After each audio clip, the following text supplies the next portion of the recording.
On the morning of May 8th, 1969, police entered a modest house on Park Avenue in Bristol and found the body of a 93-year-old woman who had choked on a chicken bone. Neighbors knew her only as Mrs. Dennis, a quiet elderly lady who lived with her housekeeper.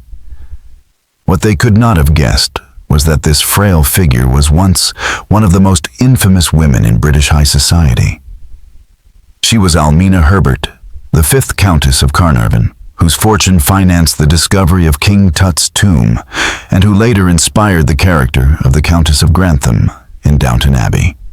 Behind her title and wealth, however, was a life riddled with secrets, scandals, and compromises that would have destroyed most people.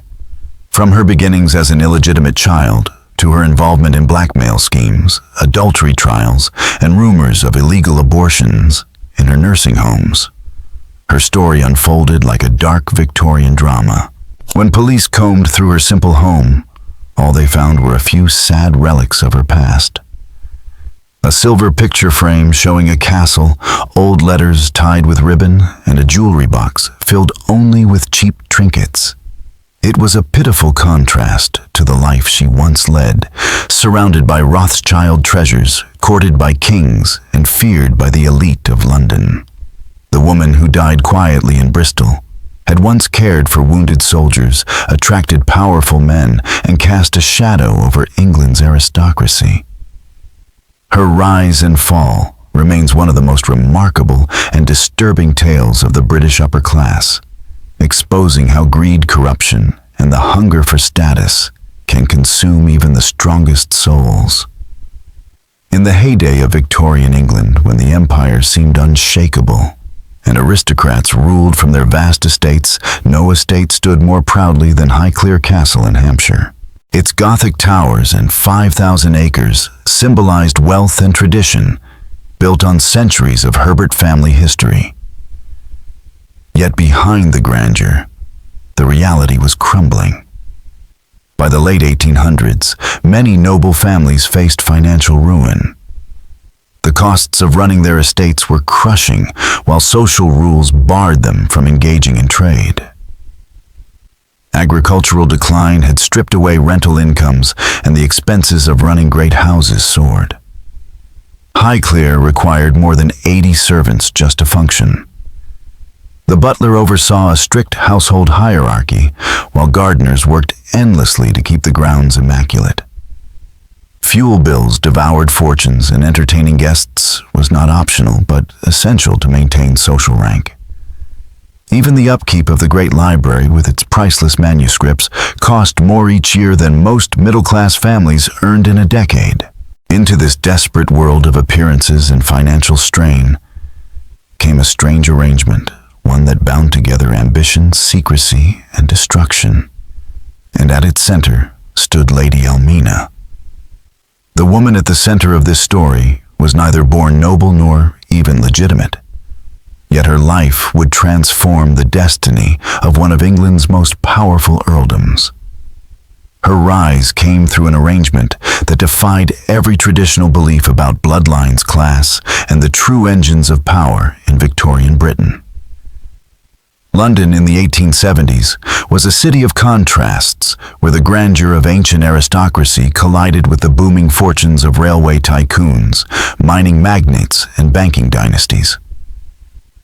Dukes and earls who once ruled counties now found themselves financially overshadowed by men who had built empires in just a generation. The social order still clung to rigid rules. Bloodline-determined rank scandal could destroy reputations overnight. And women were expected to serve the interests of men who controlled wealth and influence. Yet beneath that strict facade lay a transactional world where money, reputation, and power could be bought, sold, or bargained away.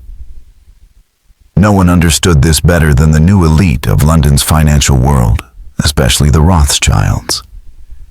Among them stood Alfred de Rothschild, a man whose income rivaled that of European princes and whose art collection was the envy of museums.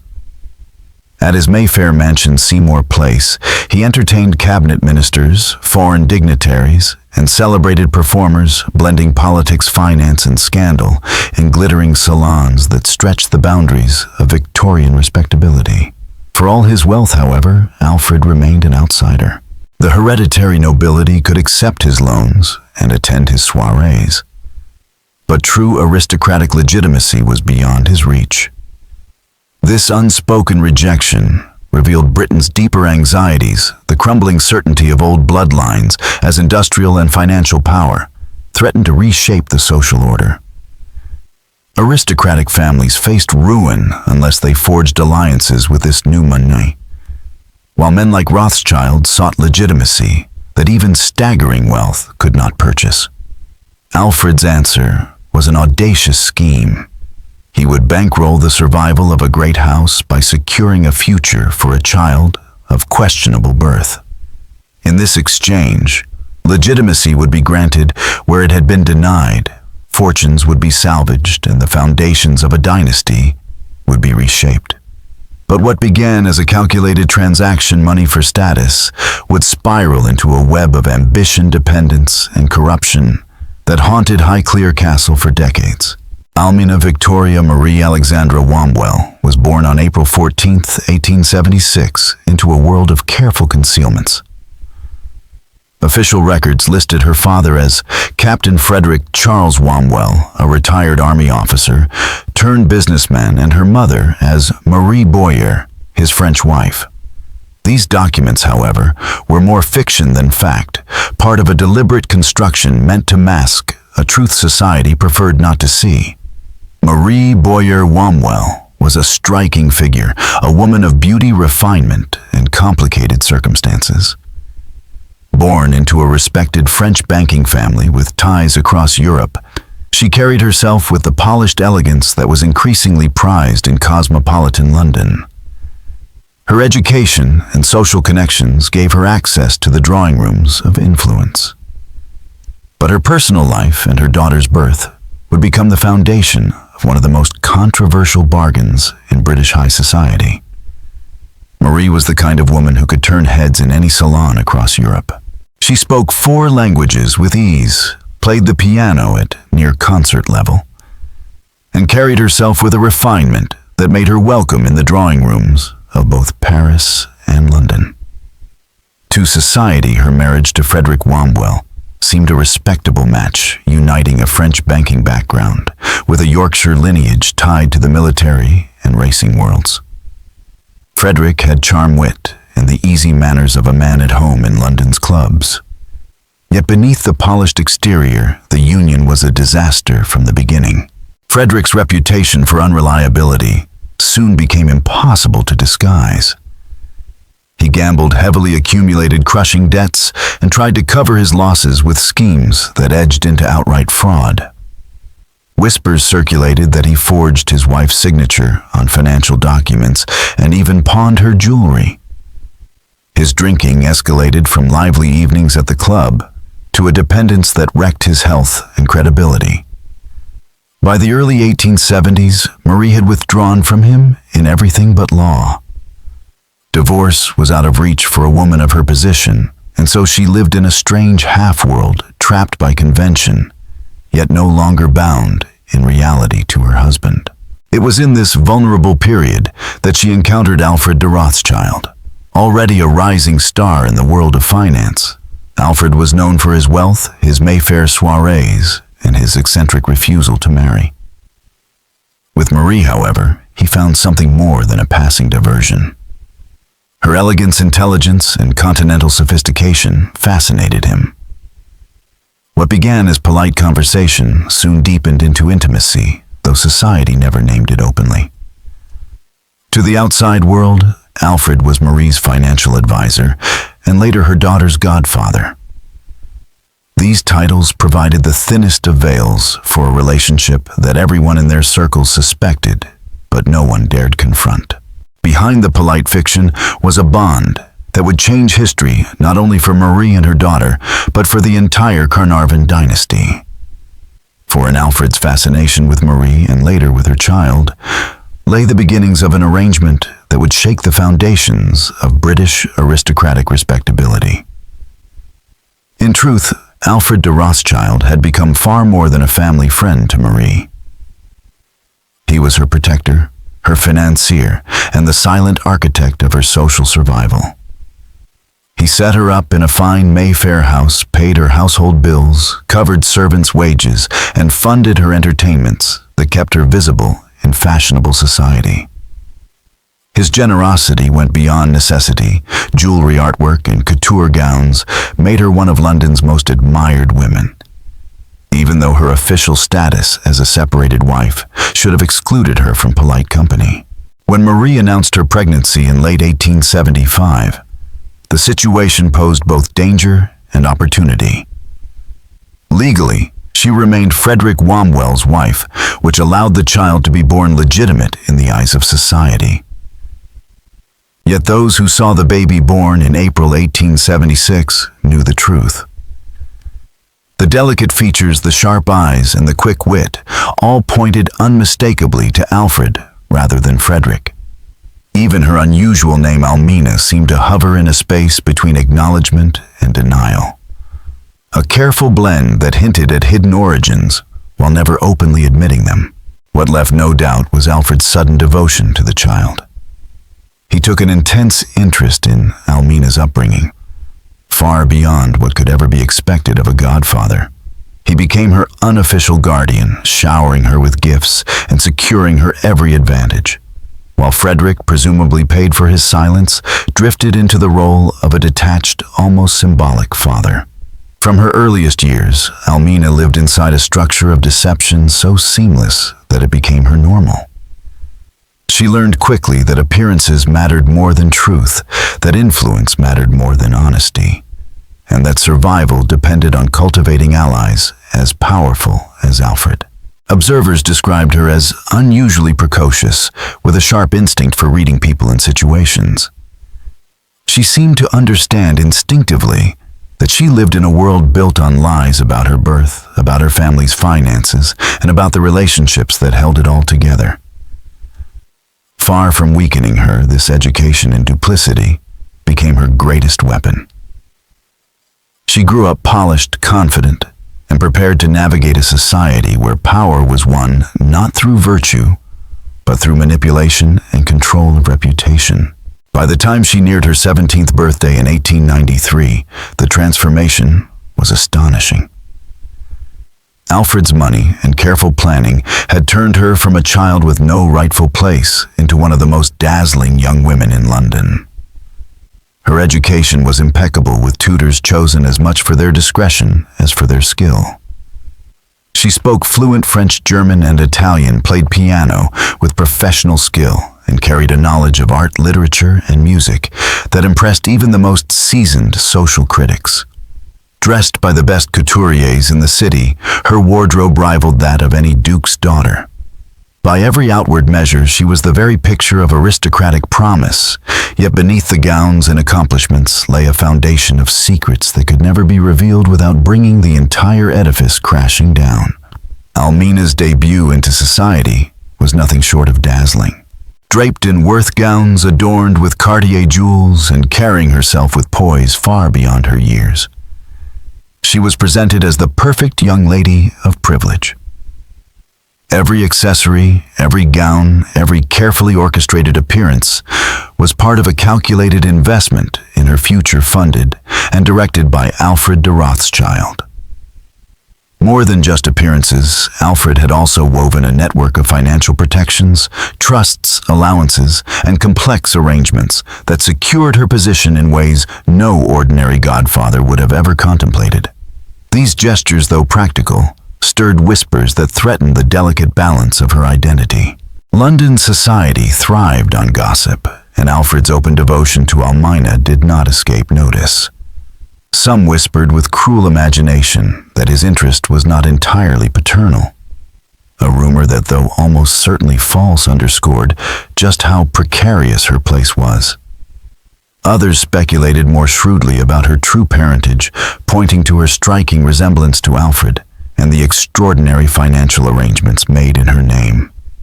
Even if never spoken aloud, the suspicions shadowed her every appearance and reminded her that her glittering existence was always just one scandal away from collapse. At the same time, the social world around her was undergoing its own transformation. By the 1890s, aristocratic marriages had become less about lineage and more about survival. With agricultural incomes collapsing and vast estates increasingly difficult to maintain, noble families sought out wealthy brides to preserve their grandeur. The daughters of American heiresses, railway tycoons, and banking dynasties suddenly became the lifeline of dukes and earls. Matches that once would have been unthinkable were now openly pursued, and society discussed such transactions with a frankness that would have shocked earlier generations. It was in this climate of desperation and negotiation that George Edward Stanhope Molyneux Herbert entered Almina's world. Born in 1866, George represented everything the old order claimed as its strength. His lineage stretched back to the Norman conquest. His family had provided soldiers, statesmen, and courtiers to the crown for centuries. And his inheritance was nothing less than Highclere Castle, one of the great monuments of English aristocracy. Its honey-colored stone, its sweeping grounds, its vast library and art galleries all proclaimed the enduring power of the Herbert dynasty. Yet behind the grandeur lay the same financial fragility that afflicted so many noble houses. Highclere was magnificent, but magnificence was ruinously expensive to maintain, and the young heir would need not just a wife of suitable charm and breeding, but one whose fortune could sustain a dynasty. And that was where Almina, the carefully polished protégé of Alfred de Rothschild, entered the stage. George Herbert, like many men of his rank and generation, embodied the very contradictions that were unraveling the British aristocracy from within. Outwardly, he was everything one expected of a young nobleman. Handsome, charming, and thoroughly versed in the rituals of high society. Yet beneath that polished veneer lay the weaknesses that plagued his class. He spent his youth immersed in gambling at the exclusive clubs of St. James's racing horses at Ascot and Newmarket, and indulging in every costly diversion considered essential for maintaining status, while giving almost no thought to the financial stability of his inheritance. By his mid-20s, the results were catastrophic. Records suggest his debts exceeded $200,000, an astronomical sum in the 1890s, equal to millions today. Highclere Castle, magnificent as it was, devoured money faster than his estates could generate it.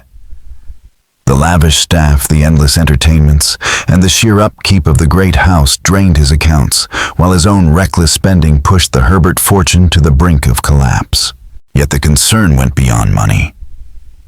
Rumors about his character painted a darker picture. Friends and acquaintances described a man of weak will with indulgences that went far beyond the fashionable vices of his peers. His trips to Egypt, often presented as journeys for health and archaeological interest, were whispered to be excuses for nights spent in Cairo's brothels and opium dens. Discreet physicians treated him repeatedly for continental maladies, Victorian code for sexually transmitted diseases at great expense, suggesting both the severity of his condition and his refusal to reform. The implications for marriage were alarming. Such illnesses could easily pass to a wife and children, raising grave doubts about his fitness to carry on the Herbert line. Meanwhile, stories of his behavior toward women of his own class began to spread. Families quietly pulled their daughters from events where Herbert was expected. And one scandal involving a young woman ended so abruptly with her being hastily married off to a minor Scottish nobleman that whispers of disgrace haunted Herbert's reputation. This was the man Alfred de Rothschild now saw as the solution to Almina's uncertain future.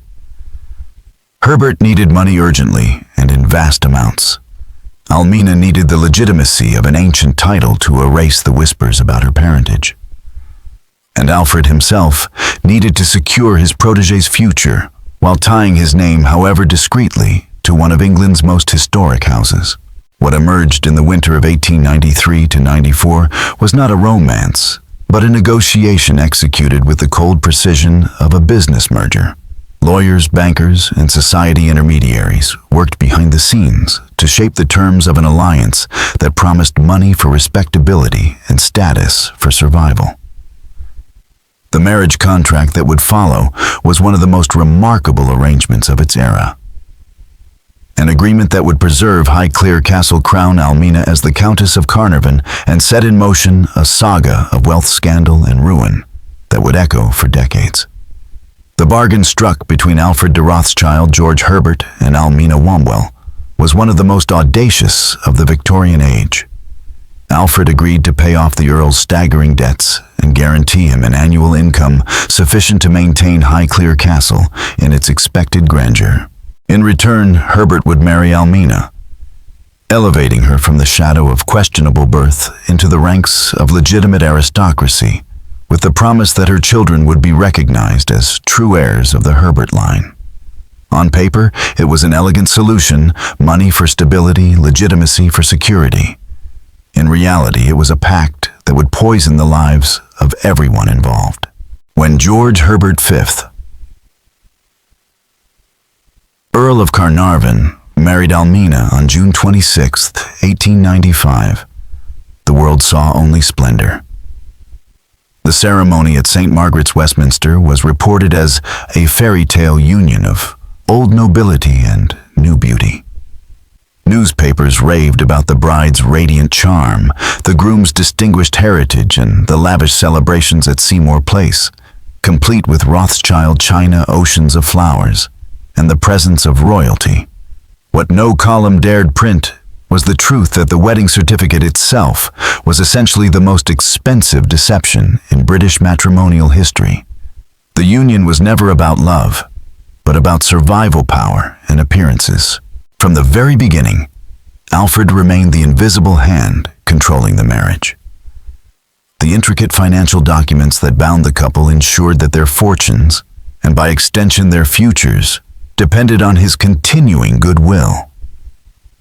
George, humiliated by his reliance on a man he considered his social inferior, seethed with resentment, even as he had no choice but to comply. His wounded pride festered, turning him unpredictable, brooding one moment and furious the next. Much of his anger fell upon Almina, who was herself trapped between her loyalty to Alfred and her duty as countess, forced to project an image of wedded bliss that bore little resemblance to reality. The strain quickly became apparent. Guests at Highclere whispered about the tension between husband and wife, while servants reported Almina's increasingly volatile temper and impossible demands. Her sharp intelligence and restless ambition were stifled by the ceremonial role of a countess, leaving her frustrated and domineering. For George, the humiliation of financial dependence pushed him further into reckless indulgence. His trips to Egypt grew longer and his reputation there darker. Expatriates spoke of his presence in brothels, opium dens, and gambling houses where his extravagance scandalized even hardened proprietors. More troubling still were suggestions that he became entangled in the illicit antiquities trade, smuggling artifacts at the very moment Britain was priding itself on its archaeological achievements. Highclere, outwardly the picture of aristocratic splendor, had become the stage for a marriage rotting from within. Almina wore the crown she had so long desired, but it came with chains she had not anticipated. George clung to his title but lost himself in vice and resentment. And Alfred, for all his wealth and cunning, had created a union that was as toxic as it was successful, one that would reverberate in scandal and destruction for decades to come. From the outside, the marriage of Almina and George Herbert looked like a triumph, lavish dinners at Highclere, glittering guest lists, and all the outward signs of aristocratic success. But behind the facade, cracks widened. Guests noted how carefully the couple avoided speaking privately, how Almina's forced smiles masked her unhappiness, and how the entertainments, though dazzling, felt strangely hollow, lacking the warmth of a genuinely happy household. The birth of their son Henry on November 7, 1898, should have silenced all doubts. As heir to the Carnarvon title, he represented continuity for a dynasty that had survived centuries of upheaval. The christening at Highclere's chapel, attended by royals and the cream of the aristocracy, was celebrated as a moment of triumph. Yet the joy was quickly undercut by whispers. Henry, some said, looked nothing like either of his supposed parents.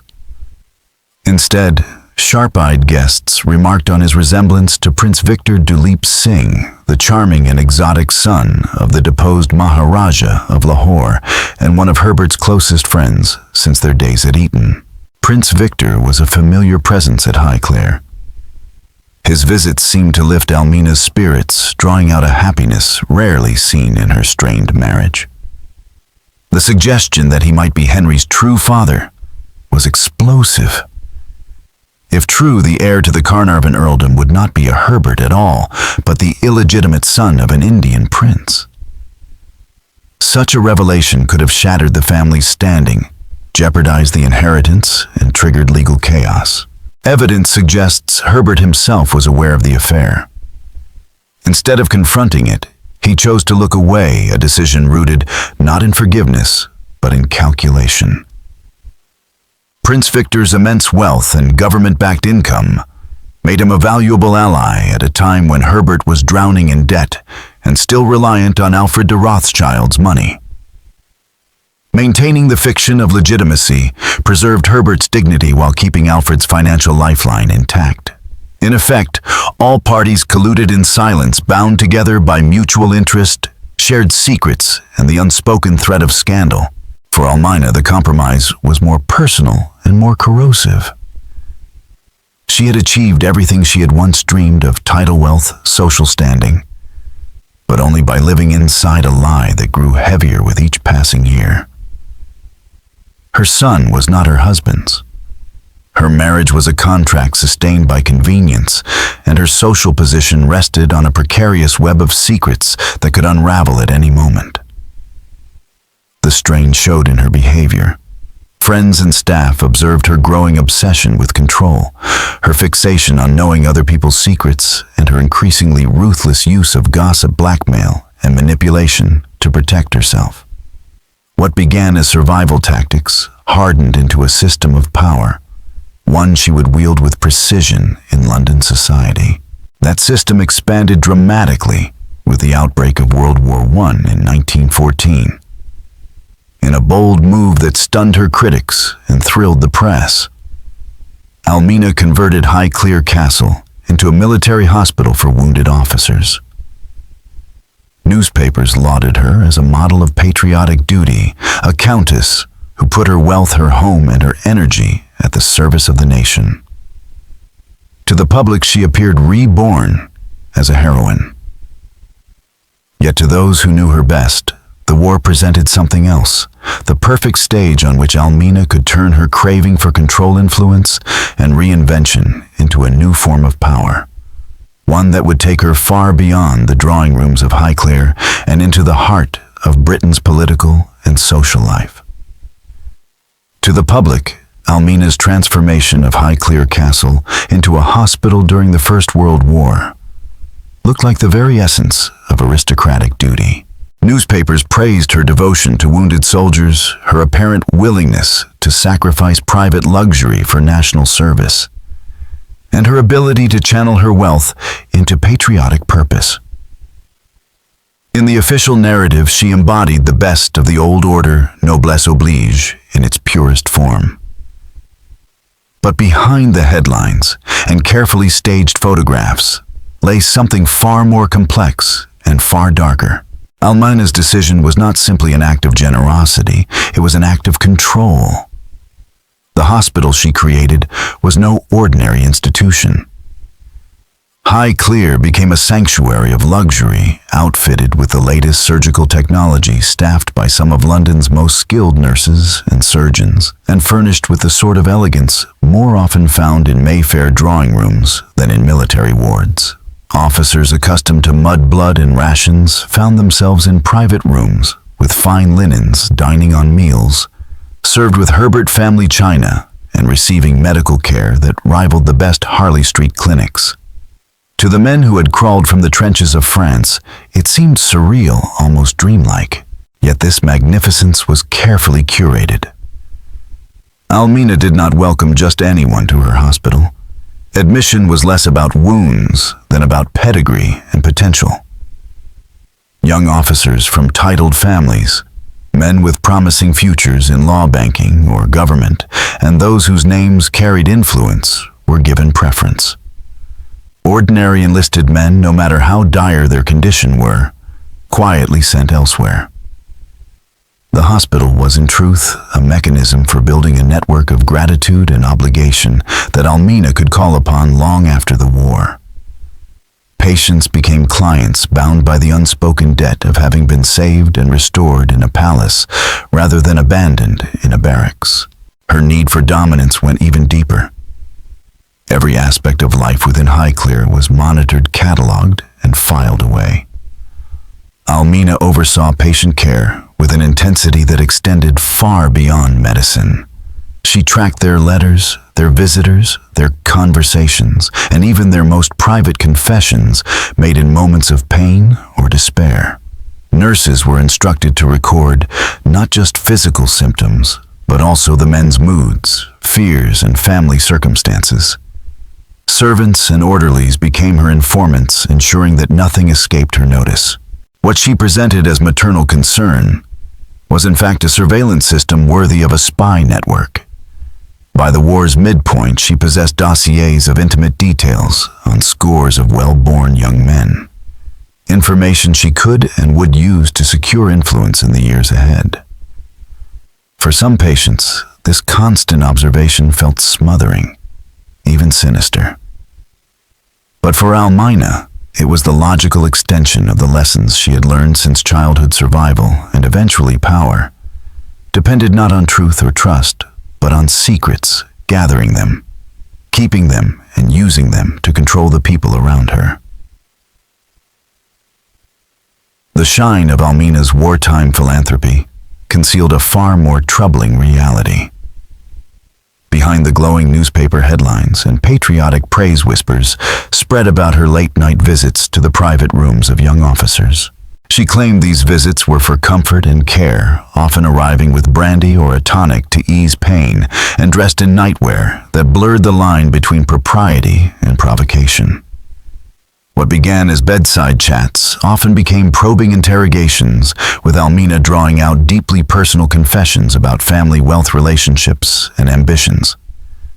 Some officers later admitted feeling unsettled, describing her questions as oddly intimate, even manipulative. Others, flattered by her attention, gave away information they quickly regretted. A few even hinted at gestures or remarks that carried implications far beyond maternal concern.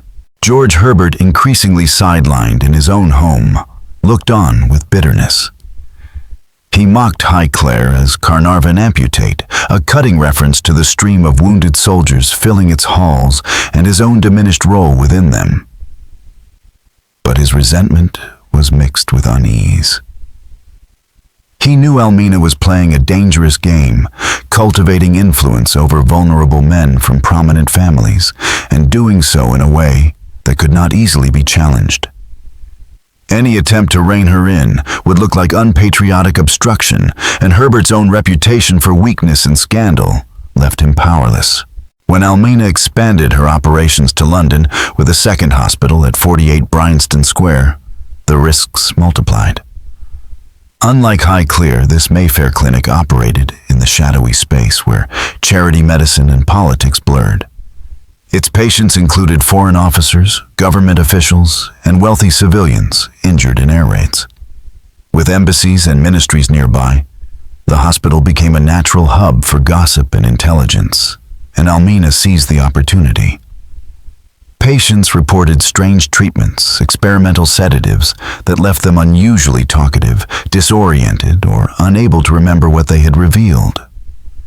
Some feared they had been drugged into betraying confidences about military operations or private finances. Central to this system was Dr. Harold Hendy, Almina's chief medical officer, whose reputation was already tainted by questionable practices in his private career.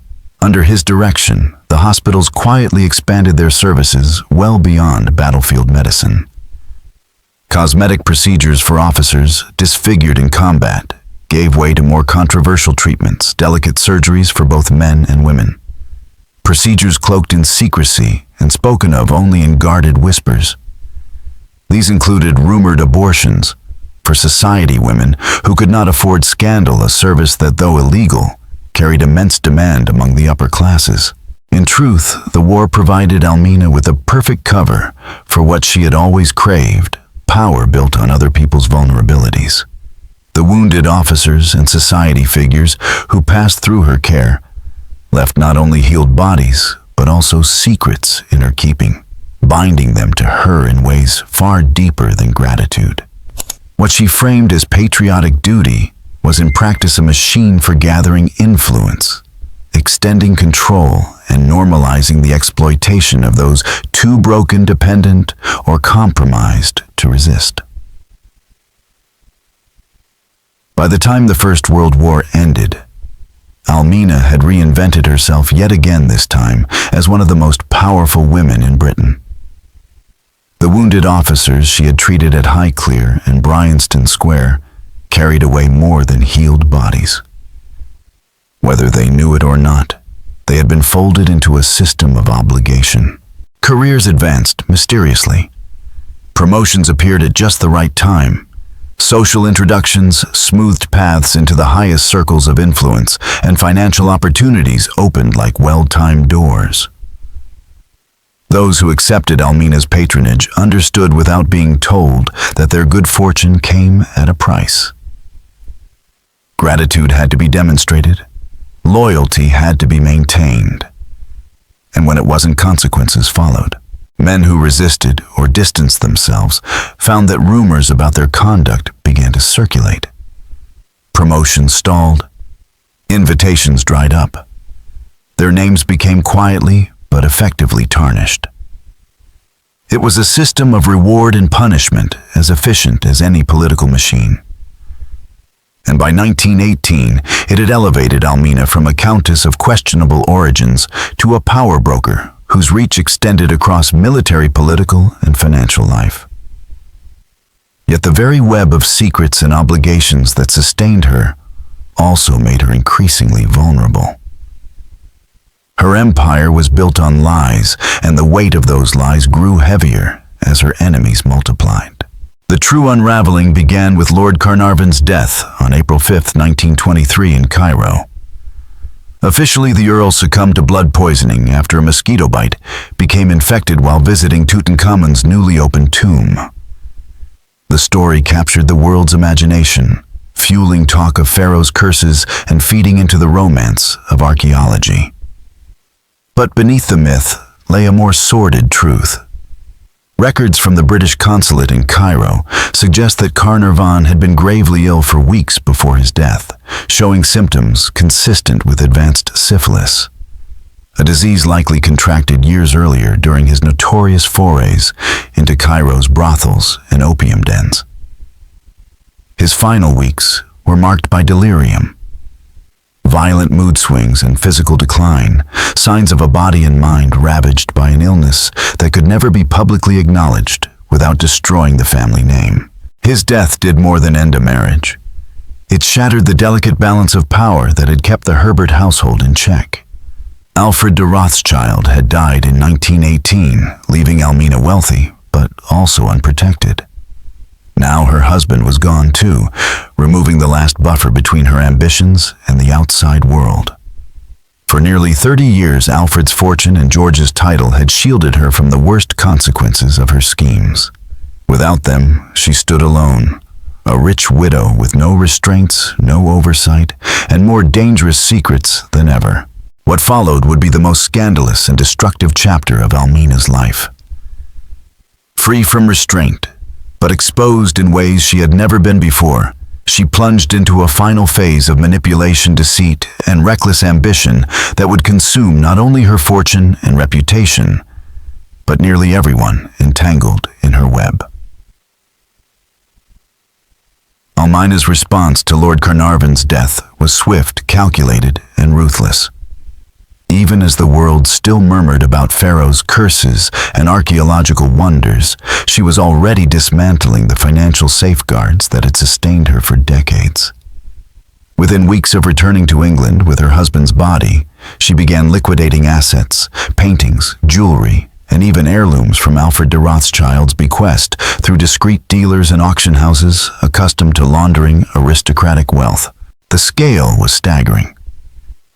Rothschild treasures worth hundreds of thousands of pounds vanished into private collections, converted into liquid cash that could be hidden from prying tax officials and creditors alike.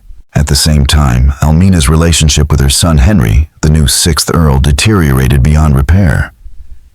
Henry had inherited his father's title and estates, but also the uneasy knowledge that something was deeply wrong in the family accounts. For years he had suspected his mother of mismanaging or outright embezzling funds. Now, with access to the records, he found damning evidence: estate revenues diverted into Almina's private ventures, charitable funds from her wartime hospitals redirected for personal use, and financial irregularities that hinted at activities bordering on the criminal. His suspicions about his own parentage only deepened the rift, fueling resentment and mistrust. But Henry was his father's son in more ways than one. He lacked the courage to confront Almina head-on. Instead, a cold war developed between them, marked by veiled threats, withheld information, and an uneasy recognition that exposure could destroy them both. Henry's eventual betrayal, an act of self-preservation, as much as vengeance, would become the most devastating rupture in the family, stripping away the last shreds of loyalty and leaving Almina dangerously exposed. Then, in December 1923, barely 8 months after Carnarvon's death, Almina stunned London with a hasty remarriage to Lieutenant Colonel Ian Onslow Denniston. The match scandalized even a society accustomed to gossip. Where Carnarvon had been sickly, erratic, and dependent, Denniston was everything opposite: young, dashing, vigorous, and utterly unscrupulous. He was also financially ruined, freshly divorced in disgrace, and carrying a trail of unsavory rumors from his military career. His record, impressive on paper, masked repeated disciplinary issues and whispered scandals involving gambling women and debts. Their courtship had not been sudden at all, but traced back to Paris in 1920 when Almina, supposedly abroad for medical treatments linked to her hospital work, met him while Carnarvon was away in Egypt. From the beginning, the relationship was less about affection than strategy. For Almina, Denniston represented protection, companionship, and the kind of ruthless pragmatism she herself embodied. For Denniston, she was a wealthy widow with access to enormous resources and a willingness to bend law and morality in pursuit of survival. Together, they formed a partnership as combustible as it was corrupt. A union that would drag Almina further into scandal, financial chaos, and criminal entanglements, setting the stage for the final, most destructive phase of her life. The introduction of Ian Onslow Denniston into Almina's life marked the point where her scheme slipped fully from scandal into outright criminality. Their connection had not been the result of chance romance, but of calculated arrangement facilitated by discreet intermediaries who specialized in supplying companionship favors or financial fronts for society figures whose needs lay outside the boundaries of respectability. From the very beginning, Almina's relationship with Dennis was transactional. She poured money into his hands, lavish gifts, cash infusions, and business opportunities, while he offered her more than charm and physical vigor. His true value lay in his willingness to serve as the face of her expanding financial empire. Through Dennis, Almina developed one of the most sophisticated money laundering systems of her age. Assets from Alfred de Rothschild's estate art jewels, even Rothschild heirlooms, were discreetly liquidated and funneled through a maze of shell companies and offshore accounts disguised as legitimate business ventures. Dennis's military connections gave him access to international banking networks and foreign exchange markets otherwise closed to her, while his social standing provided a veneer of respectability. Transactions that might have drawn suspicion when conducted by a widowed countess appeared far less remarkable when routed through the accounts of a decorated officer. Even before Carnarvon's death, the affair between Almina and Dennis had been shameless by the standards of the day. Society tolerated discretion in extramarital arrangements. What shocked observers was the brazenness with which the two flaunted theirs. Diaries and letters from contemporaries describe meetings in Paris hotels, London clubs, and most scandalously within the very walls of Almina's hospitals. Ostensibly visiting as a patient with minor service injuries, Dennis had in fact been her accomplice moving funds, gathering intelligence and cementing their partnership long before marriage made it official. By the time Carnarvon died in 1923, many assumed Almina and Dennis were already husband and wife in everything but name. Marriage bound her not only to Dennis, but also indirectly to his complicated first wife, Dorothy Denniston. Dorothy's story exposed the moral corruption of the circles in which Almina now moved. She had lived for years in a sordid arrangement engineered by her husband, effectively prostituted to General Sir John Cowan's Quartermaster General of the British Army. In exchange for Dorothy's role as the general's mistress, Dennis received promotions, access to government contracts, and a stream of lucrative insider opportunities. This triangle husband, wife, and general had thrived throughout the war, each party gaining what they wanted: sexual gratification, career advancement, and financial profit, all hidden beneath a veneer of military respectability. Dorothy, however, held dangerous knowledge. Her intimacy with Cowans had given her access to classified plans, contract negotiations, and military secrets far beyond what a civilian should have known. That knowledge made her both valuable and expendable, a potential liability should she ever choose to betray or blackmail those around her. When she learned of Dennis's marriage to the wealthy Countess of Carnarvon, Dorothy recognized her chance. She could finally escape the degrading arrangement that had defined her life and secure independence through the very scandal that might have destroyed others. In marrying Dennis, Almina had tethered herself not just to a man as unscrupulous as she was, but to a web of corruption stretching deep into the British military establishment. What had begun as an alliance of convenience would soon drag her into a whirlpool of betrayal, legal battles, and ruin where every secret carried a price, and every ally could just as easily become an enemy. Dorothy Denniston's demand for alimony might have looked on paper like nothing more than a bitter ex-wife seeking the money her husband had promised her.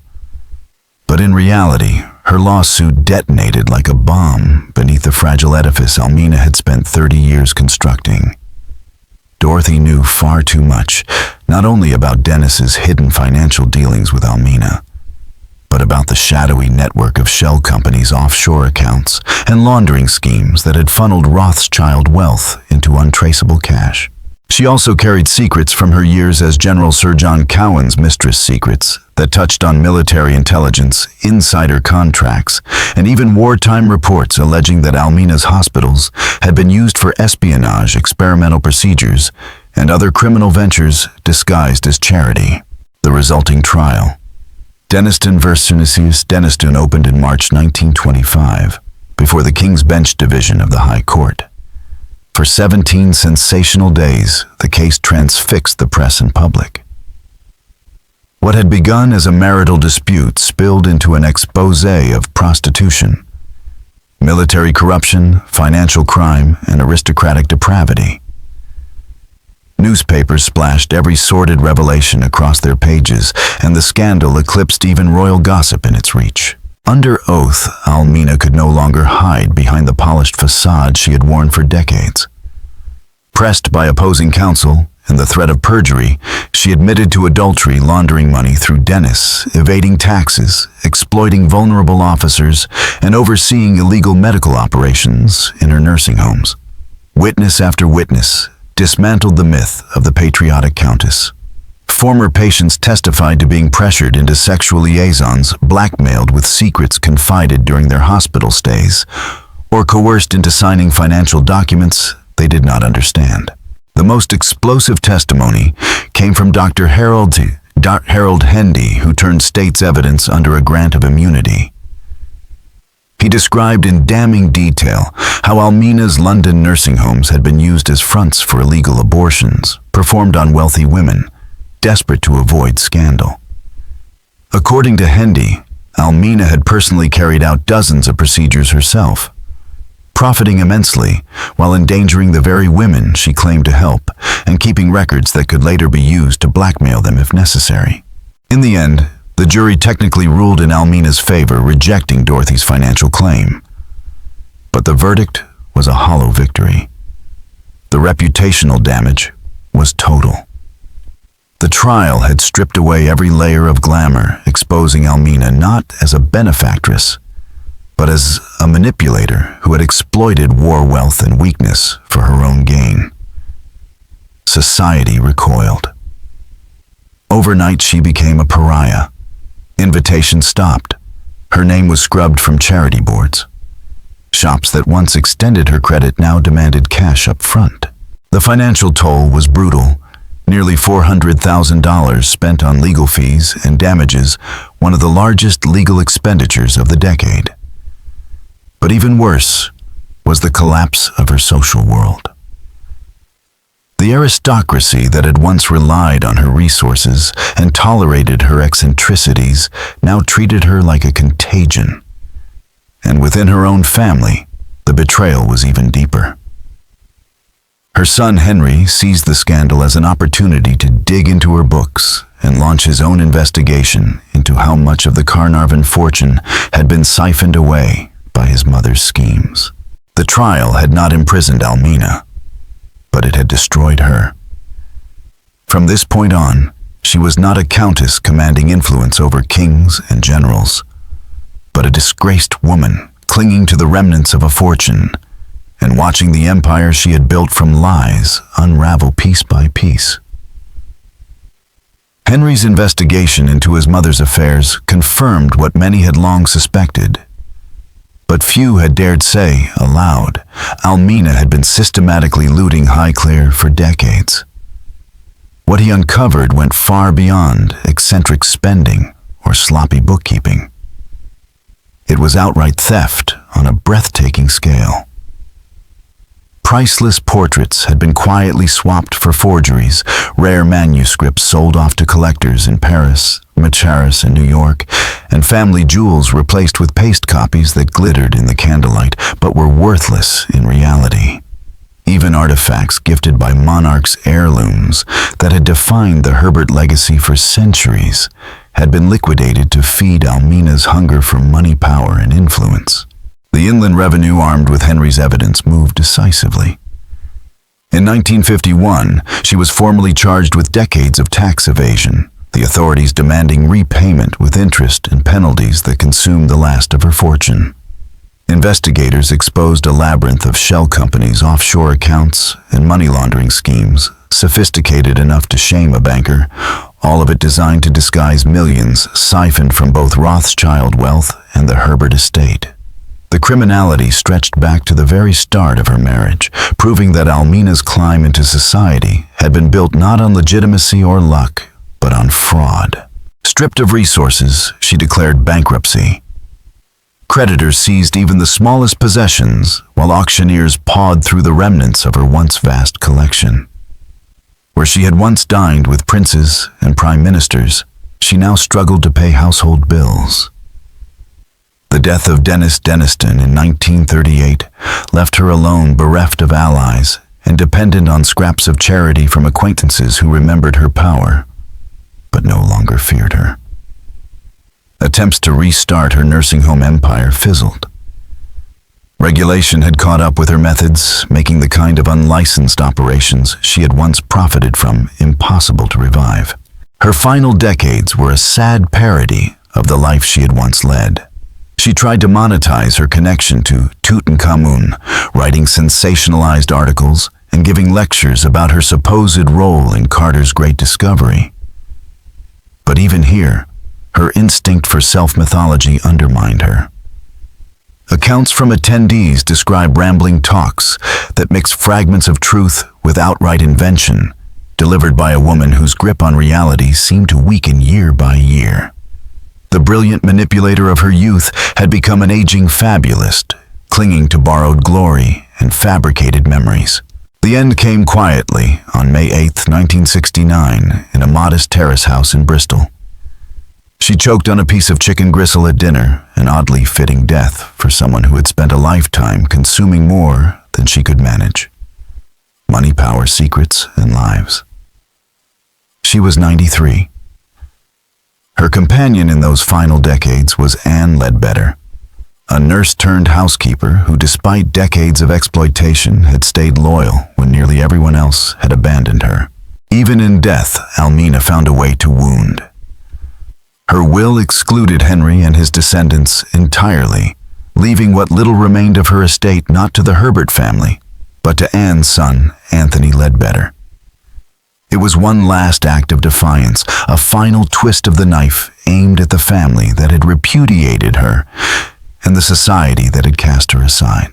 Thus ended the life of Almina Herbert, the Countess of Carnarvon, once one of the wealthiest, most influential, and most feared women in Britain, reduced to obscurity, disgrace, and vindictiveness. Her story remains a chilling study in how power built on deception can sustain itself for decades, but also how it inevitably collapses, leaving nothing behind but ruins and bitter memories. By the end of her long and scandal-filled life, Almina Herbert had managed one last twist of the knife. Her decision to leave what little remained of her estate to the Ledbetter family, the only people who had shown her loyalty when everyone else abandoned her, was part gratitude, part revenge. It was her final act of defiance against Henry, the son who had exposed her embezzlement, and against the grandson who inherited the title and estates that she once ruled with ruthless authority. The discovery of Almina's personal papers after her death revealed more than the details of her crimes. They opened a window into the psychology of a woman who had corrupted everyone and everything she touched. Across thousands of pages of diaries, letters, and private notes, a disturbing portrait emerged. Narcissism, paranoia, and delusion ran like threads through her life. She could no longer tell the difference between reality and the elaborate fictions she had crafted to protect her self-image. To Almina, exploitation became service manipulation, became duty, and crime became justified by the story she told herself that she had given much and that others were too ungrateful to appreciate her sacrifices. Even her final entries, scrawled in a trembling hand in the last months before her death, reflected this delusion. She imagined herself as a misunderstood benefactor persecuted not for her corruption, but for her generosity. In her mind, she was the victim of jealousy, injustice, and ingratitude, not the architect of her own downfall. And that is the enduring tragedy of Almina Herbert, Countess of Carnarvon. She achieved everything she thought she wanted: wealth, a title, power, influence over some of the most powerful men in Britain. But in pursuing those goals through deception, exploitation, and moral compromise, she created the very forces that destroyed her. Her life became a cautionary tale, a dark reflection of the glittering aristocratic world that still fascinates us through shows like Downton Abbey. Behind the polished manners and grand estates, her story reminds us, lay the same greed, corruption, and human frailty that infect every age. So, what do you think? Was Almina Herbert a victim of circumstance caught in a society that forced her to play by ruthless rules? Or was she the calculating architect of her own destruction, responsible for the suffering of countless others, share your thoughts in the comments below. If you enjoyed this dive into one of history's most scandalous figures, don't forget to subscribe, hit the notification bell, and share this video with anyone fascinated by the hidden darkness of high society. Because as we've seen, the truth is often stranger, darker, and more shocking than fiction. And the real Downton Abbey was not a place of elegance and romance. It was a stage where secrets destroyed lives, power carried a deadly cost, and every lie eventually collapsed beneath the weight of its own contradictions.